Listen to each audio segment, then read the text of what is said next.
Alrighty. So with all of that, I'd like to introduce our first speaker, the Deputy Assistant Secretary of State, Mr. Michael Vaccaro, who works in the Office of Political and Military Affairs in the Department of State, which really focuses on ITAR controls. Mr. Vaccaro is going to do a quick introduction on, ITAR, the stuff he's working on, and then we'll turn it over to our panelists. So with that, if you don't mind turning it up. Thank you for that kind introduction. Can you hear me?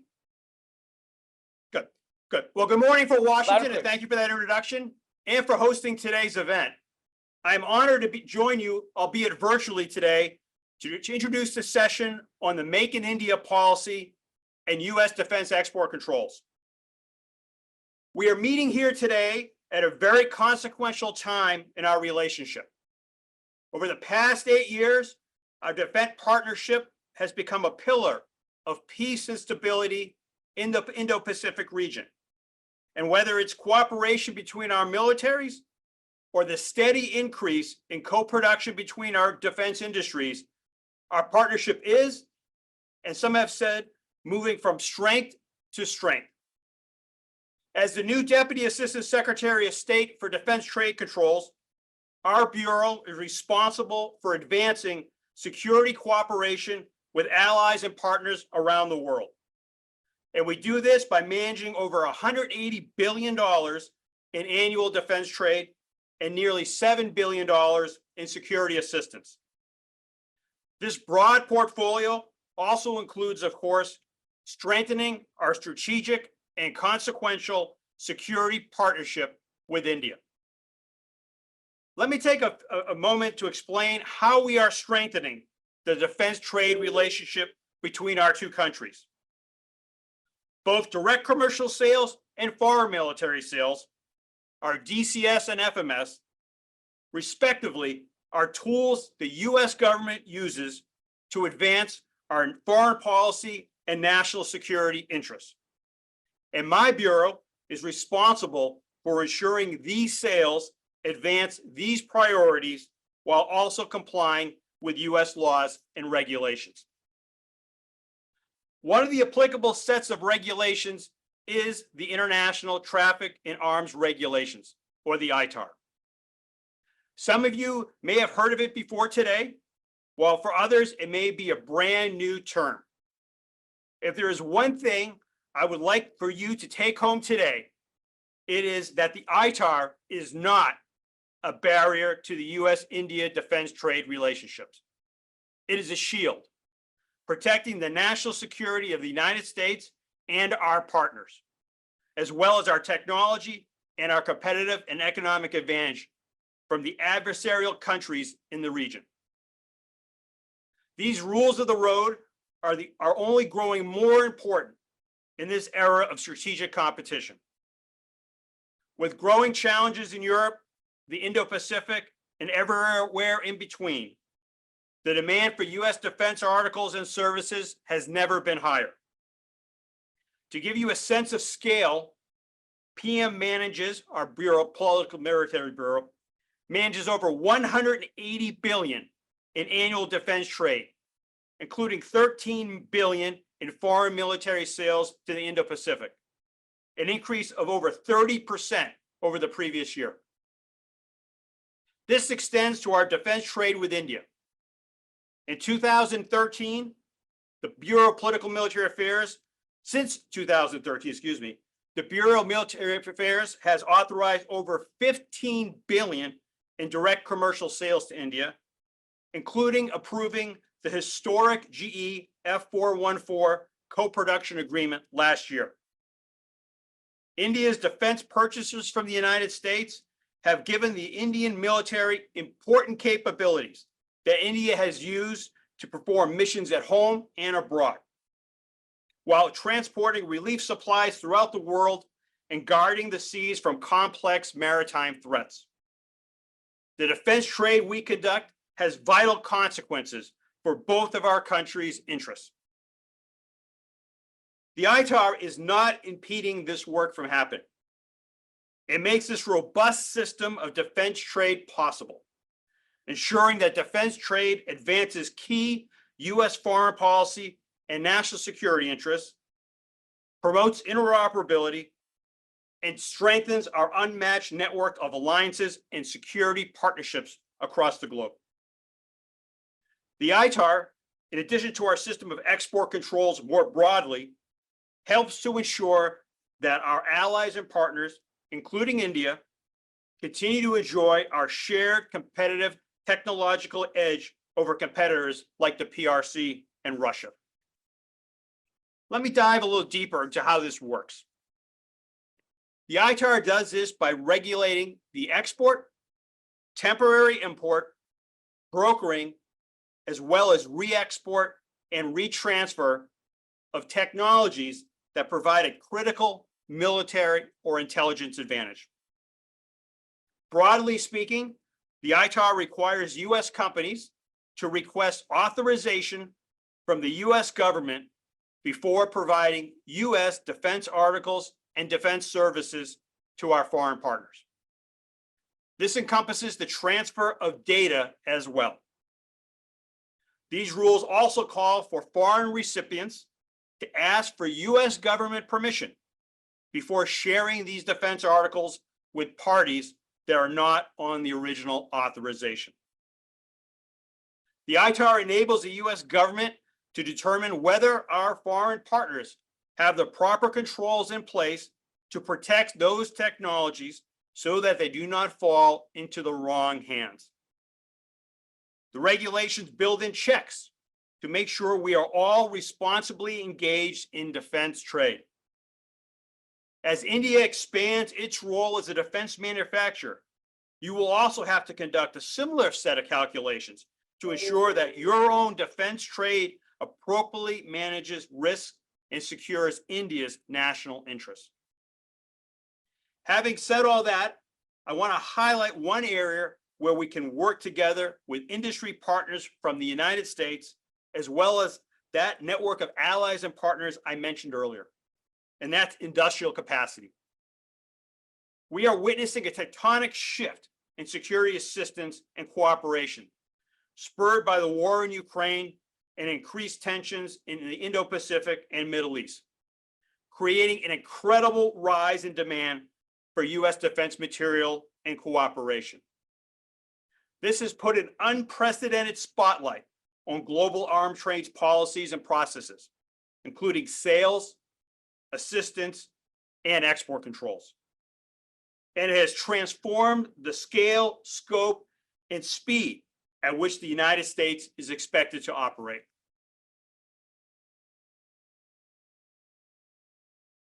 We are facing urgent production capacity challenges.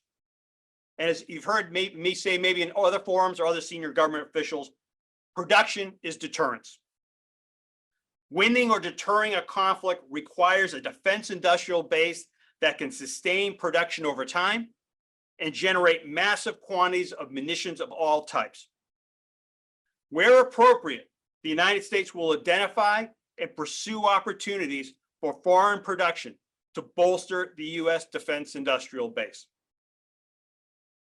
In closing, I'd like to say that while the world has changed dramatically in the past several years, our long-term focus has not.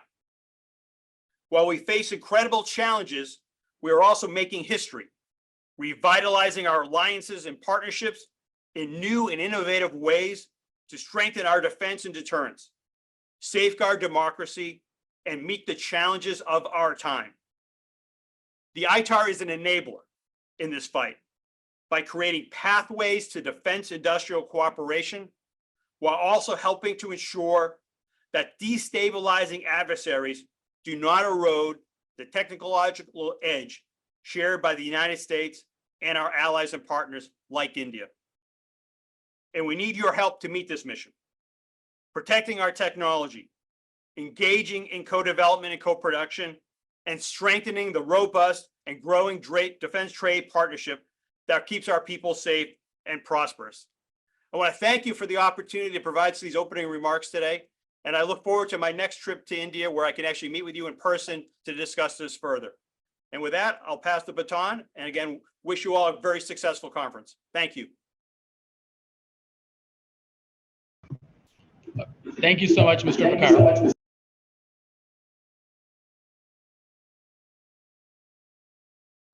So what we will do is, in the interest of balancing out both our speakers who are in Washington, D.C., and the folks who are in the room today, I'm actually going to pivot the conversation to our first panelist here, Ms. Urmila Rawat, who is the Deputy Secretary in the Department of Defense Production here at the Ministry of Defense. So, Ms. Rawat, really, based on what Mr. Vaccaro just said, what do you and your team work on when it comes to Make in India? And what are the key focus points here?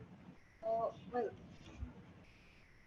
I'm looking after basically the industrial licensing and the FDI. So we have opened up the defense sector, and we have allowed foreign direct investment up to 74% through automatic route.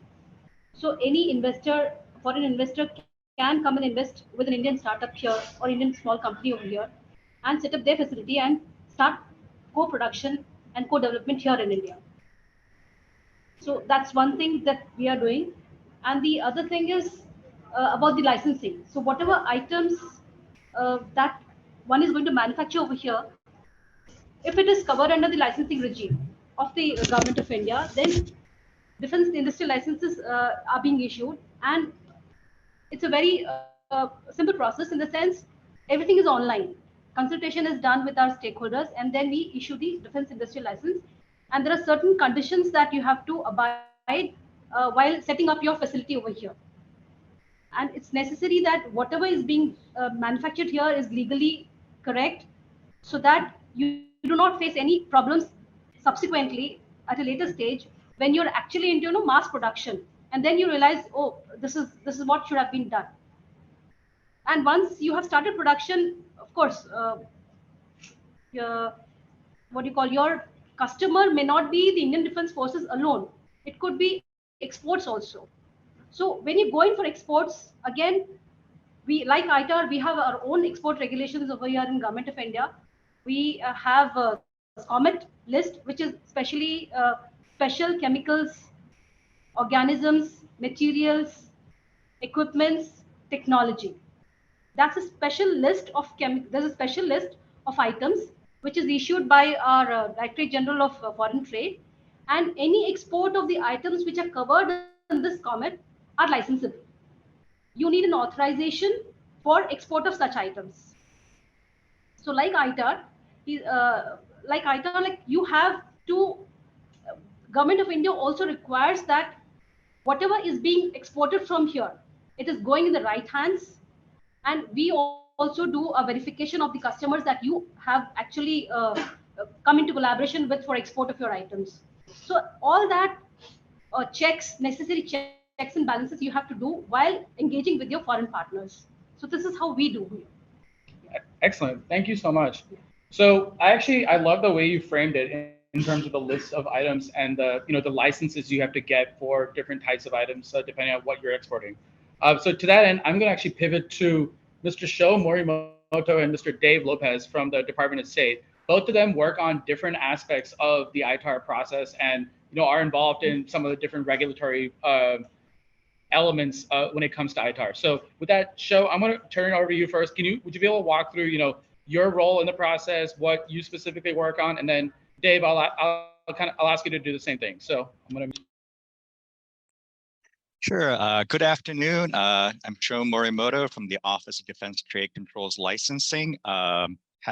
Happy to participate virtually. And in fact, I was in Delhi last year, and so I'm always eager to talk about U.S. export controls with our Indian friends. But I just wanted to reiterate what our Deputy Assistant Secretary just mentioned, which is that the ITAR U.S. export controls, it's merely a set of rules that enables the defense trade relationship between the United States and our allies and partners like India. It's essentially a method to allow for the technology transfer, for example, for co-production arrangements such as the GE case that Deputy Assistant Secretary Vaccaro just mentioned. So it is an enabler and not a barrier to trade. But specifically in my role is that I lead a team of licensing analysts who will review applications from U.S. industry to export defense technologies to our friends abroad. So much like the Comet list in India, the United States has two. We have to make it a little more complicated, unfortunately. So we have two lists. One is the U.S. munitions list, and the other is the commerce control list. But essentially, it's the same thing. It's much like the Comet list. It tells you what kinds of authorizations you require depending on which list you're on. So if you find technologies on the U.S. munitions list, then you need to seek a license from the State Department. If it's technology that's on the commerce control list, then you need a license from the Commerce Department. That's the only difference, but essentially it's the same thing as the Comet list. So if you find a technology that's on the U.S. munitions list and a company in the U.S. wants to export that to India or another foreign destination, my team would review that license application. And because the U.S. government views any export of items on the U.S. munitions list as a foreign policy and national security tool, we would consult with our U.S. government partners, whether that's Department of Defense, and we have a representative, Mr. Lopez from the Department of Defense here today too, or other parts of the U.S. government like NASA. If it's a space technology, we would consult NASA or Department of Energy, and also various specialist subject matter experts in the State Department itself. And we would collect all that information all the various views of our partners within the U.S. government to see if this export makes sense and whether it is consistent with U.S. national security and foreign policy interests. Now, generally, the answer is going to be yes. I think there's a idea that somehow there are a lot of people in the U.S. government saying no, but in fact, less than 1% of licenses are denied each year. In fact, it's more like 0.6% per year that gets denied. And that's often because you have license applications that, for whatever reason, list a prohibited destination, such as China, for example, that unfortunately, or fortunately for that matter, because we would not want to approve those licenses because it would not be in our interest to do so. And so once once my team reviews the license application, we can either approve that license with or without conditions. And some of those conditions might be constraints that our colleagues in the Department of Defense might want to put in place because of certain technology security concerns. Or it could be that maybe there are a number of sales territories that are on the license. So the industry partner wants to export to 20 different countries. And we found that one of those countries is currently in some sort of conflict where we are not fully comfortable having that particular sensitive piece of technology go to that particular country. So we might have a condition that says yes to 29 of 30 countries, but for this one other country, let's hold off for a year or two and reconsider later. So there are a number of these conditions that we can put in place. And then finally, if there are some administrative errors that we find in the license application, we might return that without action to have that fixed. Now, a lot of folks might be thinking, how long does this process take? And there is a executive order from the president that says we need to try and close these cases within 60 days. And by and large, we meet that deadline. In fact, the average timeline for processing licenses within the State Department is currently around 45 days or less. So by and large, we do process these in a timely fashion as we can. There are certain factors that may result in a delayed licensing process. By and large, those are going to be issues that your U.S. partners will have to address. And that could be things like making sure that the license application is correct, that there aren't any missing information, that our DoD partners who can obtain access to all the requisite technical details to make a determination. But there are some areas where our friends in India and elsewhere can perhaps help their U.S. industry partners facilitate the licensing process. And I think, let me identify three areas. One is obviously if your U.S. industry partner has questions about the details for the license application, please try to be as responsive as possible. Because there may be cases where we have to hold off on making a decision on a license application until our U.S. company has all the details. And sometimes they need signatures from the US, Indian partner, or they might need additional details, like a purchase order, for, and other information that would help us review the license application. So if you hear from your US partner that they need additional documentation or signatures, please help them out as much as you can.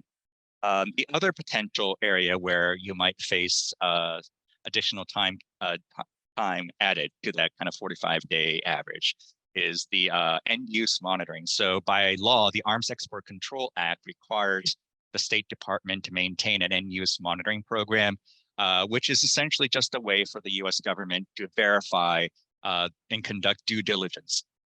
So about less than 1% of license applications get additional kind of checks through this process. And don't worry, it's usually just your friendly US Embassy officer who wants to come visit and talk to the company. Maybe we haven't had that many licenses involving that Indian partner, so we just want to meet and say hi and make sure that the company is aware of what the US export controls are. They're similar to export controls around the world, but there might be some nuances that are slightly different. We want to explain that. It is by no means a law enforcement activity. It is just more of a confidence building educational measure. So those pre-license inquiries, if you receive those from the US Embassy in Delhi, please be as transparent and responsive as possible, because in some rare instances, we may not be able to issue a license until those pre-license inquiries are completed. And then finally, a third area where we might have to go beyond the traditional timeline for licensing is congressional notification. So this is something that is fairly unique to the United States, in that the law requires us to consult with Congress for certain exports that exceed a monetary threshold. So for major defense equipment, which is a list of equipment that is published by the Department of Defense, any exports of major defense equipment over $14 million in value need to be notified to Congress. And for all other defense articles, the threshold is 50 million. There are certain higher thresholds, 25 million for major defense equipment and 100 million for other defense articles for our treaty allies like Japan, NATO, and the Republic of Korea, and a few others. Also, for all exports of firearms, regardless of destination, the threshold is $1 million. And that's because firearms are of particular interest to our congressional overseers, and obviously they are somewhat lower in value in US dollar terms compared to, say, aircraft, engines. And then finally, all licenses for the manufacturing of significant military equipment has to be notified as well. So as India engages in more co-production opportunities with the United States, you might see more of these congressional notifications that require for the manufacturing of significant military equipment. And before we notify Congress, we need a signed contract per the law. So to the extent that your US partner says, hey, here's the contract, please sign it as soon as possible so we can get the notification process started. Please be able to work with your US partner in that regard. And so what happens during the notification process is that we informally notify Congress initially. That's anywhere from 20 to 40 days, usually. Congress has an opportunity to ask questions, and if they are comfortable with the transaction, then we can formally notify Congress, which is a formal process that takes 15 days for NATO and 5 other countries and 30 days for everybody else. Once this period expires, we are able to issue the license. And throughout this period, Congress sometimes asks a lot of questions about the transaction or some other aspect of the bilateral relationship with a country. So in those cases, again, if the State Department, often through the embassy, reaches out to ask additional information from the Indian partners, please be as transparent and responsive as possible. So let me stop there, because I also want to give time to my friend in the Department of Defense that, as I mentioned, has also a great role to play in this licensing process. Yes, good morning. Can you hear me? Okay, I got a thumbs up. Thank you. So a little weird. My audio is coming through the phone, but I am visual. It's kind of a two-way input. Thank you all for the opportunity. I hope you had a productive day today. On behalf of our director, Mr. Michael Lachak here at the Defense Technology Security Administration, I'm Dave Lopez, and thank you, Sho, for that very elaborate explanation of the ITAR and the process. The way I look at the ITAR and the way we handle the ITAR here at DITSA is basically on this book. This is the ITAR. It's a small book. It's very well written. It's available online, and it basically outlines the whole process of how an export license is submitted, the type of information that is required, and the process by which a license application is staffed and executed. So all the things that Sho was just explaining, to include congressional notification, the U.S. munitions list, and just the procedure, how a license is staffed, is all well written and outlined in the ITAR itself. So I invite you to look it up. It's online. And obviously, if you have any questions, we're here to help you understand this process, because it is interesting, because this process essentially codifies everything. There is no mystery in the ITAR. Everything is outlined, everything's explained, and the best way to make the process efficient, effective, and smooth is to consult this book at all times. And that's what we try to do here at DITSA. Just for references, Part 121 of the ITAR lists all the munitions covered under the U.S. munitions list. So if there's a company that is interested in acquiring a system or some type of technology, and you want to know if it's governed under the U.S. munitions list, I invite you to look at this list and check. The actual information that is required in an export license is governed in Part 124.7 of the ITAR, and the congressional notification is codified in Part 123 of the ITAR. So again, all the specific details on these processes are well outlined here. When Mr. Morimoto gets a license application, it's important to keep in mind that it's coming from the U.S. company, the American company that wants to export a system or some type of technology to the Indian partner. So right off the bat, the relationship the Indian company has with the U.S. company is key to a smooth process of the export license, because the feedback that we may have on a license has to go to the applicant, in this case, the U.S. company that applied for the license. So the way it would work is, if the Indian company has a question, they would direct it to the American partner, who in turn asks us or asks State Department for feedback or maybe a clarification of a specific detail of the license, etc. The more interaction we have in this nature, the quicker and the smoother the application process will be. When Mr. Morimoto gets the license application, he staffs it in many times to us at the Defense Department, and then we look at the application, we figure out what it is that is being requested for transfer, and many times what we do in turn, we consult our Department of Defense colleagues at the services, the Army, the Navy, the Air Force, the Marines, the Space Force, because at the end of the day, that weapon system or that technology is being operated by our warfighter. So we want to know their inputs. We want to know how they feel about a specific partner operating the same weapon system that they operate in missions and operations, etc. So we consult them. Sometimes it's a special operations issue, so we talk to them. And that's really how we come to a decision or on an export license. And just to be clear, the Department of Defense does not issue the decision. That is Mr. Morimoto. He is the or the Department of State for ITAR controlled licenses is the regulatory agency. We recommend, we come up with recommendations, and usually the recommendations are, this is how we would like to conduct the transfer of this technology. And that's where the feedback loop begins.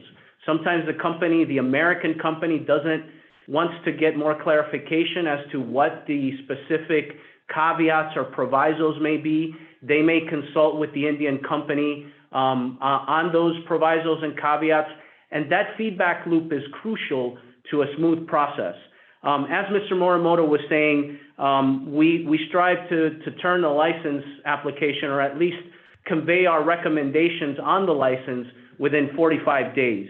If a review needs to take longer, we let them know. We let Mr. Morimoto know, hey, this application is complicated. It might have several aspects to it. It might be a hybrid case where there's an FMS aspect that is being handled through the foreign military sales process, and then there's a separate direct commercial sale that is being governed by this export license, so therefore it might be complicated.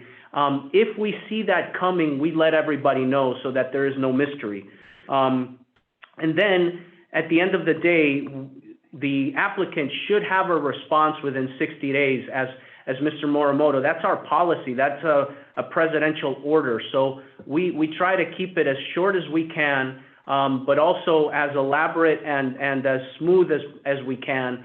But at the end of the day, the feedback loop is, I think, where sometimes we get bogged down on the export license process, where you have the Indian company, the U.S. company, and then our interagency in the U.S. government addressing the same license or the same license application. And that feedback loop gets to sometimes bogs the system down.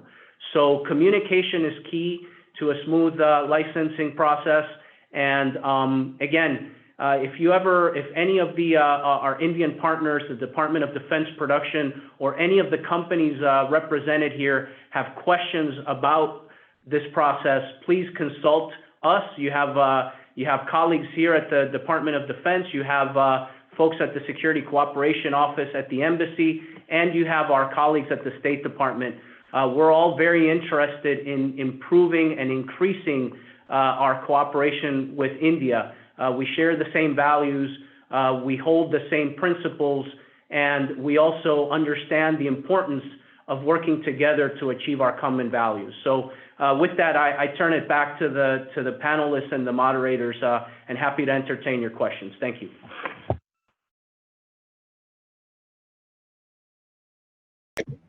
Excellent. Thank you so much, Joe and Dave. And I think everything you guys outlined there was, tremendous amount of information and tremendous amount of directions in which the companies, the folks who are in this room can go. I'm going to pivot it back to Mr. Awad. Based on what you just heard from, Mr. Morimoto and Mr. Lopez, what sort of resources exist for U.S. companies that are trying to do business in India? Is there, I know Dave pointed out a book that had, almost ITAR in a pamphlet. Is there something similar for U.S. companies that are trying to do the same? And then for export controls as well, what resources are there for Indian companies looking to export abroad? Yeah, like ITAR, we have SCOMET guidelines. Basically, the US munition list is similar to our SCOMET category 6, which contains the munitions list items which India has. And SCOMET munition category 6 is similar to the Wassenaar arrangements munitions list. Since US and India both are members of Wassenaar, we have similar lists. And then the kind of process that we have over here for an Indian company who wants to export to US, same documents we also require. We insist upon an end user certificate, what they say in end user document, and it contains different conditions, like this will be used only for the purpose for which this item is being sent. It will not be re-exported without our permission, re-exported or re-transferred without a permission. And if at all it is a part of a major system, if it is integrated into a product, then further re-export of that integrated product will be in accordance with the export regulation of that foreign government. So wherever, see, if it's going to US, then the US regulations will have to be followed if that item is to be exported from there. This is how and like consultation, he said, they consult their Department of States and Department of Commerce. Here also we have our services, we have our technical agency, the department, the DRDO, Department of Research and Development, Defense Research and Development Department. So we consult them as well. We have a Foreign Affairs Ministry also, who do the verification for us, for the foreign partners of our Indian companies. And if a US company wants to invest in India, of course, as I said, FDI is already there. If an Indian company wants to import from US, then in that case also the import regulations are very much in place. Import regulations are actually issued by our Commerce Ministry, Department of Commerce, and there are certain HS codes. And if the item is coming for defense use, in that case, Department of Defense Production gives the import license. Then again, the usage of that item by the defense forces or the defense organizations is to be verified. Excellent. Thank you so much. So I want to leave plenty of time for questions from the group that's in this room. Again, this is meant to be an educational series and an opportunity for industry that's in this room and also folks who are on the Zoom here in both in DC and abroad to ask questions to our set of panelists. So what we'll do is, if you have a specific question for Mr. Rawat, we'll ask it there and you guys can just say it. But if you have a question for Mr. Lopez or Mr. Morimoto, just let us know so that we can hear their answers. So with all that, who has a question, or does anyone have a question? Go ahead, sir. And just let me know who you're directing the question. Okay. You can relay the why it takes maybe 60 days or longer to get a ITAR authorization for import of any technology from USA. More often than not, at the tendering stages, when the RFP is issued by the Ministry of Defense for some capability in India, Indian industry want to access technologies which may go into those products from American companies who are willing to part with that. But at the tender submission stage, 60 days time is not available for them to participate in that. As a result, those the US Department of State Department to obtain ITAR authorization, it will come through the tender process. So what happens to both the Indian company and the American company who are keen to participate in the tender? And this is a tender in the Department of Defense, or Yes, okay? Okay, so for any system, it could be assembly, sub-assembly, or the whole assembly. Because under by India, as long as we can manufacture in India with a certain IC indigenous content, we participate in the technology taken from wherever. okay. In several cases, the technologies that may not be barred from export by the US government, the American companies are keen to participate. But they're not allowed to participate because they never give ITAR authorization in those 60 days for submission of it. Understood. So is it possible that at tender stage, you give something like an in-principle approval and then subsequently go through the whole process? Understood. So Sho and Dave, the question here in the room is, at the when a proposal is released by DoD, for a specific system or set of systems, is there a way to give almost a preliminary thumbs up or thumbs down, for lack of a better word, for companies that are partnering, both in U.S. and Indian companies that are partnering together to supply a system or export a system, so to speak? Did I get your question right, sir? Yes. Okay, excellent. So if you don't mind, turn up the volume.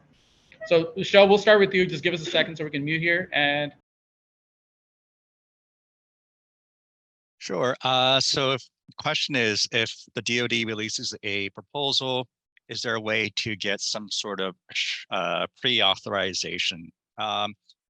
There are two ways. One is what's called an advisory opinion. Oh, and before I go into that, just to reiterate, it's the U.S. company that's going to get the license and not the Indian company. So to the extent that it should be opaque, and it's not something the Indian companies should have to worry too much about. But if I were the U.S. company, for example, I could either ask for an advisory opinion from the Department of State to say, hey, this is the kind of transaction that I'm envisioning. What's the likelihood of approval? And we can provide a response saying, this is not a license, but these are the factors you should consider. And this seems like a reasonable transaction. Alternatively, you can also have some sort of tech release license. So, for example, quite often you're going to have a US company that sends technical data to the Indian manufacturer and say, here are some specs that we need the Indian manufacturer to meet. And so that release could be considered an export of technical data or technology that's subject to the ITAR. And in that case, the US company would obtain a license saying, I would like to release data to these 20 Indian manufacturers, because as a response to the DoD bid, I want to be able to do some market survey and find out whether these manufacturers are able to meet the quality standards that DoD has. So as part of that process, they would obtain a license from the State Department, which is going to go through the same process that Dave and I just described. And so that could essentially serve as kind of a pre-authorization. Hey, this company, if we authorize that company to be on this license, then it gives the US companies some confidence that they can be approved to be on a different license. It's not 100% guarantee because things can change. But in general, that is how a lot of US companies would go about it. And Dave, if you want to chime in too. Yeah, thanks, Joe. Basically, what you said is right on. I don't have much to add to that, except that sometimes Mr. Morimoto's team, they have meetings with the interagency partners and the industry. When an American company is envisioning something that they would like to export or partner with an Indian company for, when they seek that feedback, that initial feedback, sometimes we meet and sometimes we have a sit down with members of the services, the Joint Staff, the Office of the Secretary of Defense, and the Office of the Department of State, folks who are looking or who will look at the license. So again, the goal of this is just to have a lot of communication and a lot of feedback. While advisory opinions are just that, they're non-committal in nature. It's a good way to start the process, because then we all understand what is the intention of this project or this vision, so that when the export license application does come our way, we already know what it is about and we already understand the intention. Over.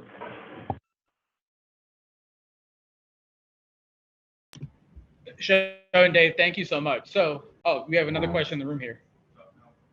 So the license that we're talking about for ITAR, is it the DSP-5 license? Is it a TSP5? DSP. Or DSP5. So, Joe and Dave, the question here in the room is when the license for ITAR, is it a DSP5 license? So it depends on what the US company is trying to do. So if it's a permanent export, then it would be a DSP-5. There is also a DSP-61 for temporary imports, a DSP-73 for temporary exports, usually because they want to bring a product out for display at a like Air India kind of case, or some sort of exhibit. And then we also have classified licenses. We have brokering authorizations, and then we have what's called a DS-6004, also known as a general correspondence letter, which allows a foreign partner, or pretty much anybody that was on the original license, to say, hey, you know what, I originally imported this to work on in my country. Now I would like to re-export it or change the end use to something else. In that case, they can use the DS-6004 to obtain that authorization for a change in end use or end user. So much like in India's case, we have re-export controls, re-transfer controls. So that is how we would go about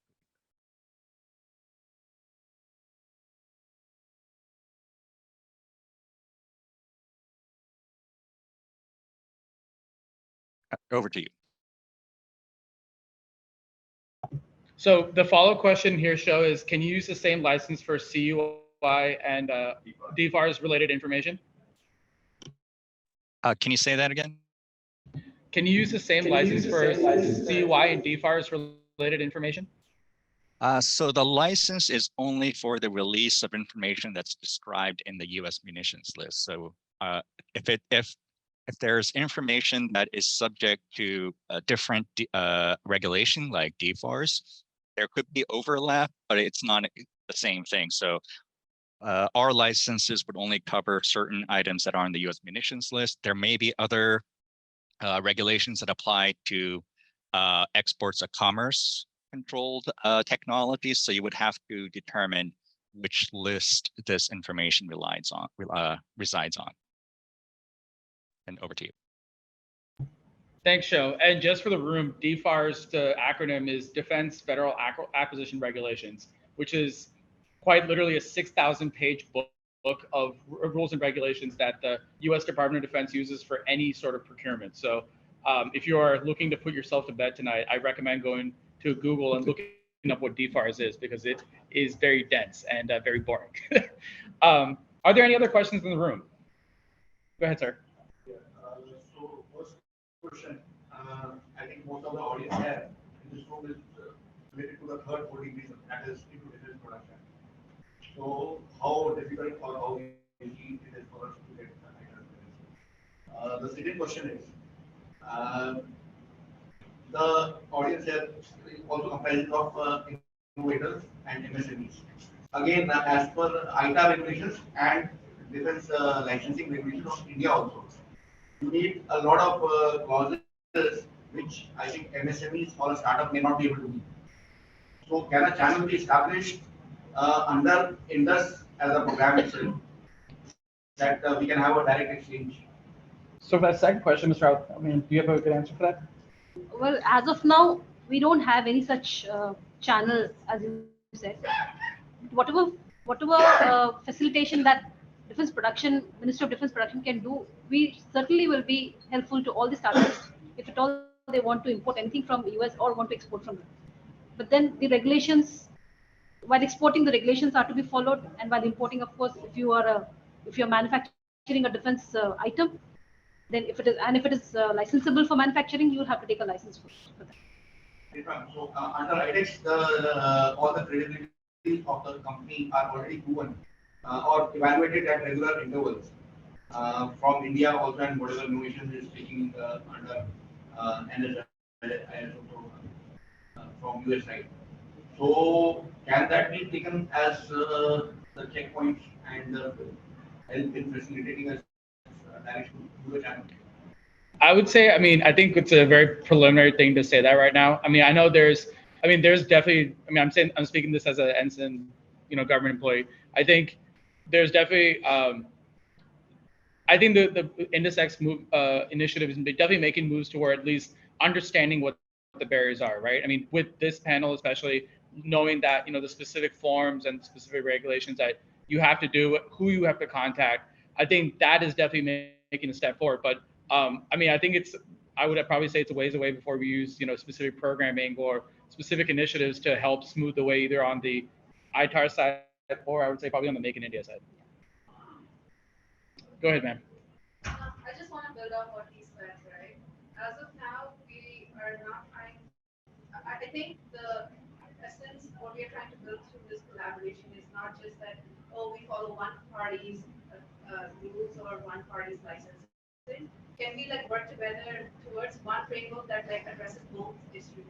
It need not be localized to one party's all pertaining. Everybody here is cognizant of the fact that US licensing works a certain way, and then the procurement works a certain way, and we are trying to address that. But I'm pretty sure that the Department of Defense also has its own requirements why it's set up that premise, right? So they can, now that both parties are sitting on the table, why cannot we work out a framework that addresses both parties? I think that's more to build off of, because that would help ease out all the production struggles that we're facing. And that's also one, again, we've seen in many discussions, it's looking at technology that's only coming from the US, but what about the technology that's going out of India, right? Because it doesn't safeguard any interests that are grown out of here. So let me actually, I'm gonna flip that question on to our gentlemen who are on the line. So Sho and Dave, I think the sentiment and question here in the room is between both the U.S. Government side and then the Indian government side, and Mr. Rath, I'll turn to you in a second here. Where are the opportunities for collaboration when it comes to regulatory frameworks or how startups or companies can navigate those regulatory frameworks, and also on top of that, how both governments can harmonize their frameworks just to make it easier? Is there, from your angles, do you guys see any possible opportunities? Sure. So naturally, the Indian and U.S. governments have different foundational laws and administrative procedures that will that result in these particular regulations being written. So we obviously want to work with each other to make sure that there aren't broad inconsistencies, but there are going to be differences, for example, with congressional notification, which is something that our system has and probably the other countries probably do not have. But in terms of where we can collaborate, I think there's a lot of discussions going on in the India-US strategic trade dialogue, which has a monitoring mechanism to make sure that we are resolving some of the any questions that or confusion that there might exist between the two governments. To the extent that we have, in fact, this, dialogues and sessions like this was one of the duets from those from the dialogue itself. So working together to clarify the rules of the road to make sure that we all have the same understanding of the rules, and to kind of demystify, if you will, some of the procedures, because I think there are a lot of myths out there about what ITAR or SCOMET or others do or do not do, and sometimes it seems more imposing than it actually is. So I think having these opportunities where the Indian and US governments can work together to clarify the rules, I think, is a great way that we can collaborate. And of course, there's a lot of great work that's being done in the Bosnar arrangement, where we, again, as has been mentioned already, both our governments are members and partners, and we do try to make sure that our lists are broadly comparable. But over to you, Dave. No, thanks. That's exactly what I would have said. Essentially, the more communication we have, either through the strategic trade dialogue, technical working groups, we can do virtual calls like this, either through the Security Cooperation Office or directly with us or the State Department. I think the more we talk, the more we understand each other's systems, and the better we can work within them. I don't think we should focus on changing the regulatory framework, but to better understand each other's regulatory framework so that we could be more efficient. So again, we're very motivated in this space. We're ready to talk to anybody who is interested in understanding the ITAR further or any of our procedures, and we are very eager to understand further India's laws, regulations, and policies so that we can work more efficiently within them. Over. So, Mr. Rath, on that, I mean, what would be your answer here? I agree with my US counterparts that yes, we need to work together. We need to have more, discussions and cooperation with each other, so that it's not about relaxation of the regulations. We have to follow our own things, but then we can always work out. And depends on the governments, of course. So I'm not particularly suggesting changing policies. I'm saying that there must be a middle ground where both US policymakers and Indian policymakers can ease up for the startups or even MSMEs that are coming out. Because it's not possible for us in the same time frame, given the runways we have, and given how, the defense technology, how quickly it changes, the turnaround time rather quick. So for anybody to mature in a way that can scale at the same time, then get licensing from everywhere at the same time, just doesn't add up from a business point of view. That's like we get shot down right away. It's either we do here or we do there, sort of a thing. And I think at this point in time, the way things are globalizing, And there seems to be that it's open for discussion, right? Like, we can't just shelve it that, oh, you look at only ITAR policies or we look at only Indian policy. We can look at frameworks where both of these meet in a way, because both are defense operations. So I'm sure they're trying to safeguard everybody's interests. So there must be a background, but the policymakers are the ones who understand it the best, not the MSMEs or the startups. So even though we are part of it, we can give you one end of the operation where it's a struggle point for us. But at the end of the day, you guys have a better picture of what it looks like from the back end, right? Because you're looking at the entire framework. That's what I mean. Like, our discussions can only take us so far. No, that's right. What you're saying is also right. But then again, as he also said, that we have to talk on this. So we have to put both our regulations at one place and see how we can help you people. That's what we can do. I know we can meet often and then talk on this. So I think Robert, you had something to say? Yeah, if I could add. So, sorry, Robert Thompson. I'm with PMRSAT at the State Department. I think one of the things that's important, understanding ITAR and the S-Comet is, as an Indian startup company, you're not going to submit an ITAR license. The only regulatory restrictions you have to worry about are the Indian regulatory restrictions to export to the United States. Whereas your U.S. counterparts that you're going to partner with, they're going to focus on the U.S. ITAR regulations. So you don't necessarily have to, as a startup company, immediately learn both systems in their entirety, because you're going to have the partner on the other side that's going to work their system. So you, as the Indian startup company, if you understand the Indian system and you can export out of India, you've already solved a lot of your problems, and then let the U.S. company on the other side work their license to come back to India. So I know we're just.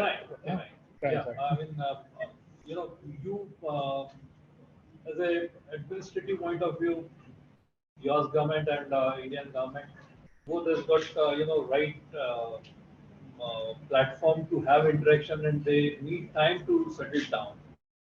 We as an industry, startup and MSME and micro, we do have the same problem. But meanwhile, can we have a mechanism by some a platform where fast track such cases can be addressed on case to case basis till this matures? I think maybe a consultative approach would be good, because that is something we tried also to work out between UK and US when we had this Silicon Valley comes to the UK.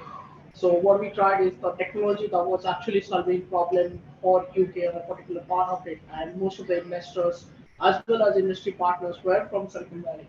So we tried to combine both the things and create a consultative approach, 10 CEOs from the UK and 10 CEOs from the US, combined together, spending time together and creating a framework. So that was each process rather than government getting involved all the time, which sometimes they, from the bureaucratic nature, do not understand what the technology is and what solutions it's going to bring and how that can be, beneficial from the transaction point of view from both countries. Because at the end of the day, it is the money coming in and it's, empowering the economy at the end of the day.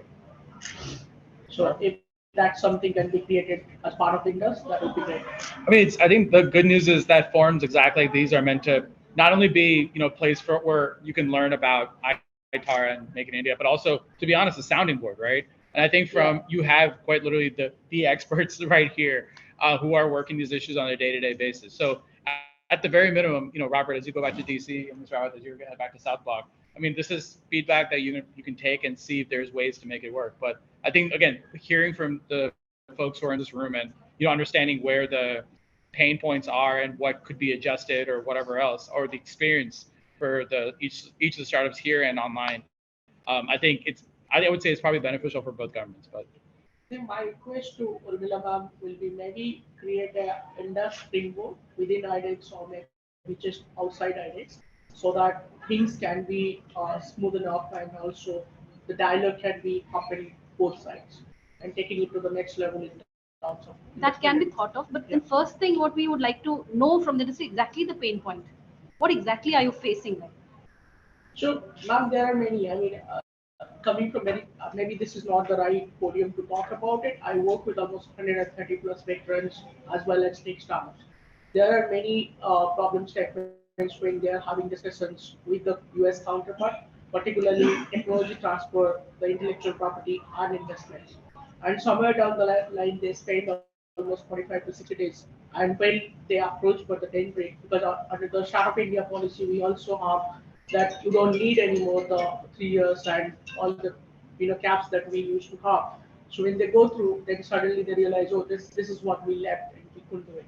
So that's where they have to go one of the IITs, then again get the academia support, which is a bit, maybe after 4 5 months of all the hard work you get to know, which could be, just there in the maybe a form of portal or maybe in the form of expert panel. They can reach out, get a consultation, things can be smoother and faster. So this is what kind of a springboard approach we can go ahead with. Well, whatever it is, like it's better that such suggestions or such whatever difficulties you're facing comes out in paper and then be examined properly. Sure. It falls into our regulations, and if we can do anything, we'll surely do it. So on that note, folks, we're a few minutes over. First of all, thank you so much for attending the second edition of the Gurukul series. There will be more to come in the coming months, so stay tuned on your favorite social media platform. Again, thank you all for coming out today, and thank you to those who came online. Hope you all have a wonderful rest of your evening, and for those of you flying back to DC, safe travels. Thank you so much. All right, folks on the line, we're going to close out here in a second. Have a good one.